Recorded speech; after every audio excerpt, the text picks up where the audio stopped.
Kasus tambang nikel di Raja Ampat, Papua Barat Daya sampai saat ini masih ramai dibicarakan. Meski Presiden Prabowo Subianto telah mencabut 4 izin usaha pertambangan IUP di Raja Ampat, Papua Barat Daya, namun hingga saat ini polemik tersebut masih dibahas. Diberitakan sebelumnya, Menteri Sekretaris Negara Mensesnek Prasetyo Hadi mengatakan bahwa Presiden Prabowo Subianto memerintahkan pencabutan atas IUP 4 perusahaan tambang di Raja Ampat. Atas petunjuk Bapak Presiden, beliau memutuskan pemerintah akan mencabut IUP 4 perusahaan di Kabupaten Raja Ampat, kata Prasetyo Hadi dalam jumpa pers, Selasa tanggal 10 Juni tahun 2025 lalu. Namun, belakangan sosok mafia di balik kasus ini mulai diungkap, termasuk usaha Menteri ESDM mencoba menutupi sosoknya. Adapun keempat izin usaha pertambangan IUP yang dicabut tersebut ialah 1. PT Mulia Raimon Perkasa MRP. MRP mengantongi izin usaha pertambangan IUP dari pemerintah daerah Raja Ampat sejak 2013 yang berlaku hingga 2033. Area konsesinya mencakup Pulau Batang Pele 2193 hektar dan Pulau Manyaifun 21 hektar. PT MRP disebut belum memiliki AMDAL analisis mengenai dampak lingkungan maupun izin pinjam pakai kawasan hutan IPPKH, yang wajib untuk kegiatan di kawasan hutan lindung. 2. PT KW Sejahtera Mining KSM. KSM adalah perusahaan pertambangan nikel yang beroperasi di Pulau KW, Distrik Waigeo Barat, Raja Ampat. Mereka mengantongi izin usaha pertambangan IUP seluas sekitar 5.922 hektar sejak tahun 2013 hingga 2033. 3. PT Anugerah Surya Pratama ASP. Perusahaan ini mengantongi IUP operasi produksi berdasarkan SK Menteri ESDM No.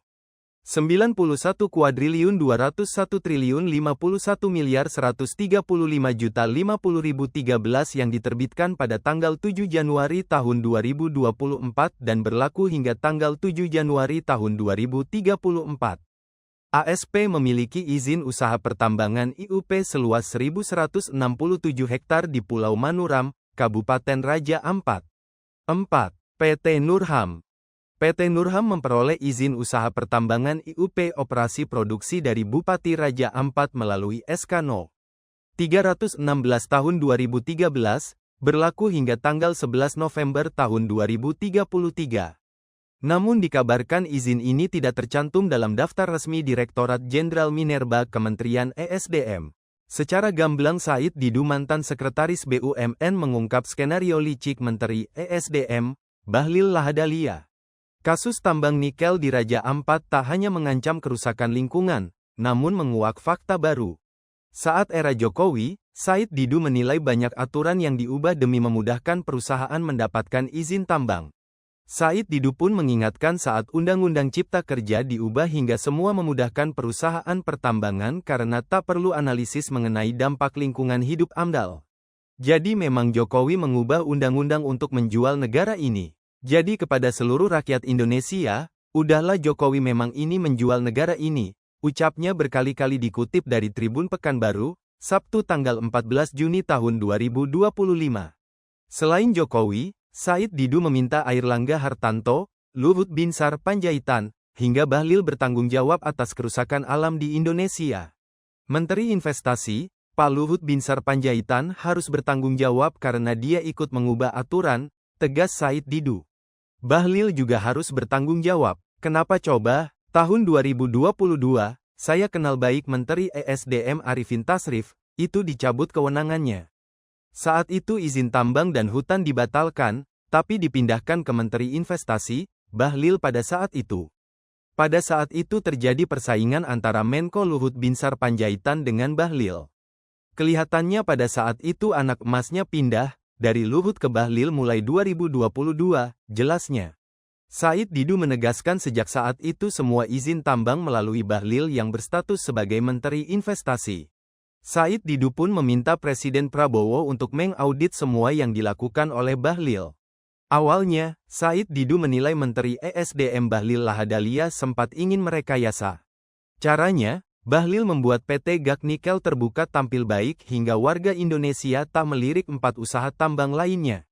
Kalau saya justru Bahlil mencoba merekayasa kemarin untuk menutupi 4 ini. GAK ini adalah punya BUMN tahun ini mendapat penghargaan sebagai tambang terbaik, ungkap Said Didu. Awalnya, saya menduga yang lain dibiarkan sementara yang lain merusak, sedangkan GAK berada di luar geoparknya Raja Ampat. Jadi saya menduga, skenario Bahlil kalau GAK diperiksa dan bagus, berarti yang lainnya bagus. Pas kunjungan ke GAK kan langsung konferensi pers kan kalau tidak ada masalah untuk menutupi yang 4 ini, terangnya. Namun rekayasa Bahlil disebut Said Didu tercium oleh Presiden Prabowo. Sepertinya Presiden Prabowo membaca, ini memang nakal ini anak, terangnya. KW itu kan milik Aguan. Ada satu lagi 9 naga juga tapi saya lupa yang mana, jelasnya. Jadi saya bilang, ini skenarionya. Menarik, dia dipanggil ke Hambalang, ini kan izin tambang hanya satu sektor. Kenapa Setkap dan Setnek yang mengumumkan pencabutan izin bukan Bahlil?